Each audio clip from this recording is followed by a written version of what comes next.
Hi, this is Dr. Gregory Sadler. I'm a professor of philosophy and the president and founder of an educational consulting company called Reason.io, where we put philosophy into practice. I've studied and taught philosophy for over 20 years, and I find that many people run into difficulties reading classic philosophical texts. Sometimes it's the way things are said or how the text is structured. But the concepts themselves are not always that complicated, and that's where I come in. To help students and lifelong learners, I've been producing longer lecture videos and posting them to YouTube. Many viewers say they find them useful. What you're currently watching is part of a new series of shorter videos, each of them focused on one core concept from an important philosophical text. I hope you find it useful as well. When we're thinking about the nature of moral virtue, and we say things like virtue is a mean or middle position between extremes, the person who comes to mind immediately is Aristotle, and you might be tempted to think that it's only the Aristotelian tradition that views virtues and vices in that way, but as it turns out, there is a very important Middle Platonist philosopher who clearly, in his work on moral virtue, frames virtue as a mean or a measure in between two extremes, and that's Plutarch. So he begins talking about this early on in the work in chapter 5, where he's considering what it is that practical reason actually does. And he's going to say that practical reason's task, its ergon, its job, you could say, according to nature, so it's not just sort of an extra thing, kata fusin, which could be its nature, our nature, nature itself, is to, among other things, eliminate, to take away the defects, the ametrias, and the excesses, the pleimelias, of the various passions or emotions, the pathe. And here he's using somewhat different language. Later on, he will use the more typical language that we translate in Aristotle as excess, too much, and defect. And he does also use the words too much and not enough in here.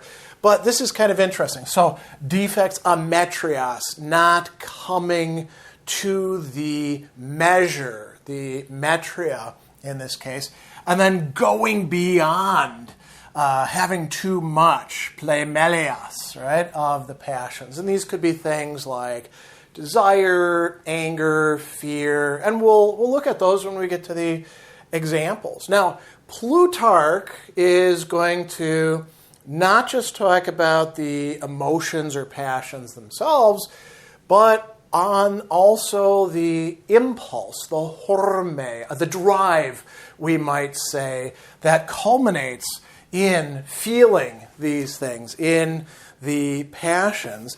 And he's going to tell us that that's the goal of practical reason and of moral virtue, to impose a kind of measure. And he talks about this in a lot of different ways. So he mentions that we could have an impulse that is a little bit too weak, or it fizzles out, so to speak, maybe because of fear and hesitation. And then what practical reason has to do is rekindle it and get it going. So you could think about, instances where you're going to do public speaking, you need to be courageous, but you're giving into that worry, that fear, and your voice is starting to get kind of soft, and you're talking faster and faster and faster. And then, practical reason says, whoa, buddy, let's get it back into proper measure. Let's think about this, and let's get this thing done, right? This is just an example I'm coming up with off the top of my head, but which would work quite well for this. And so he says that, sometimes that's what we've got to do. Sometimes we've got to hold things back as well. The impulse could be too strong, going beyond proper bounds, flowing powerfully, kind of disordered. We get angry and we lose track of who we're actually angry at and what we're angry about, and we start to go over the measure. So it focuses on the impulse, also on the passions, putting them into a proper scope. And he's going to tell us here that practical reason uses the passionate part of itself, the pathetike part, the part that feels the emotions, the irrational part, as a tool, organikes in this case, right? So organon means tool or instrument. An instrument for what? For living, for doing the things that we need to do. And Plutarch is going to say something really quite distinctive and important here. So the goal is not to take away completely or remove the irrational part of ourselves, the part that feels emotions. So it's not aneresis, literally taking something off of it from the soul, but rather introducing order, taxis, arrangement, we could say. And it's translated here as regulation, diakosmesis, very interesting word. You notice that cosmos is in there. And cosmos we usually think of as like signifying the universe, but it's also in ancient Greek a term that can mean beauty or order or arrangement, things being in the proper place, being set up the proper way, and the dia is sort of an intensification of this. So it takes the raw material of the emotions and it introduces a kind of structure, an order, a orientation towards them. And so, one way of understanding this is that it is going to be a mean, a middle position, right? So it's going to do away with what's excessive, in this case, hyperbalon, that's the very common way of talking about it. Aristotle uses that term. And the elepon, the not enough, the deficient. So then Plutarch is going to say, all right, virtue is a mean, moral virtue at least. What is a mean? There's different ways to talk about this term mean or middle position, mesotes. And he says, well, mean can mean several different things. It has many senses. Some would be applicable to certain things. So he talks about a mean of a compound between two things that are uncompounded being a mean. So you got black, you got white. What do you get when you mix them together? Gray, right? Gray is a middle or mean between black and white. We've also got another interesting thing. The thing that both contains and is contained is a mean between the smaller contained thing and the larger container. So think about 3 cups that you're putting together, right? There's a middle one. That's a mean, isn't it? And then finally, what participates in neither extreme, it would be a mean as well. So for example, the notion of the indifferent, that is neither good nor bad. It's neither good or bad, right? It doesn't participate in either of those. That's a mean. That's a middle position between the two. Plutarch is going to say, none of these really work for moral virtue. Why? Well, so the first one, it's not a mixture, because if it was a mixture of the things on both sides of it, it would have to be a mixture of 2 vices. So courage, for example, would be a mixture of cowardice on the one side and rashness on the other. But courage is something different than that, right?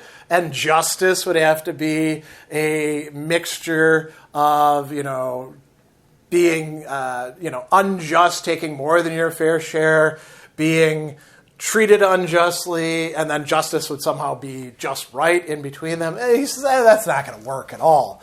What about containers? He says, it's not going to work to use this, right? Encompassing what falls short of due measure. That's not what is going on. It's not encompassed by that which is in excess of it. We're not looking at that sort of model. What about the thing where it doesn't participate in either of the vices? So, what about, say, temperance? You do, in fact, feel desire for bodily pleasures, but you're in the middle. You're doing the just right. Not too much, not too little.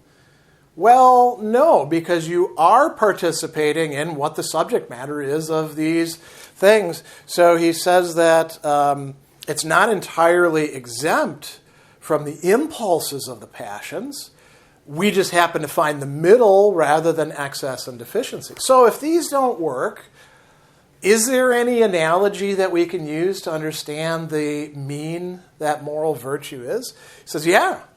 And this is pretty typically Platonic of Plutarch, and not just, part of that tradition, but also we see within his own work, music. Music provides us with the best comparison. He says it's a mean, in a sense, very like that which obtains in musical sounds and harmonies, right? Harmonias, quite literally. The mean there is a properly pitched note. And what he seems to be talking about here is something like an arpeggio or a chord. You've got the high one, you've got the low one, and then you've got the middle one as well. And he says virtue is an activity and faculty, right? So it's a kinesis, a movement, and a dunamis concerned with the irrational. It does away with the remissions and overstrainings of the impulse and its excesses and defects altogether, and reduces each passion to moderation and to faultlessness. So, the impulse itself is being put in the middle. Let's shear off the too much, the too little. That's what we talked about before. And then each passion is being given a proper measure, a metrion, right? And faultlessness, not literally not sinning, not erring, not going astray. Think about when you hear music and it's being executed well, that is like somebody who is exhibiting moral virtue. So then he's going to give you some, sort of stock examples. And here Plutarch is saying things quite similar to what the Aristotelian tradition says. He tells us that, courage is a mean between cowardice and rashness. So that's exactly what Aristotle says. So he's incorporating into the Platonic tradition what Aristotle himself offered.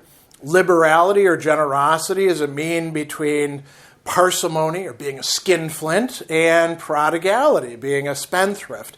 Gentleness or good temper between insensibility and cruelty.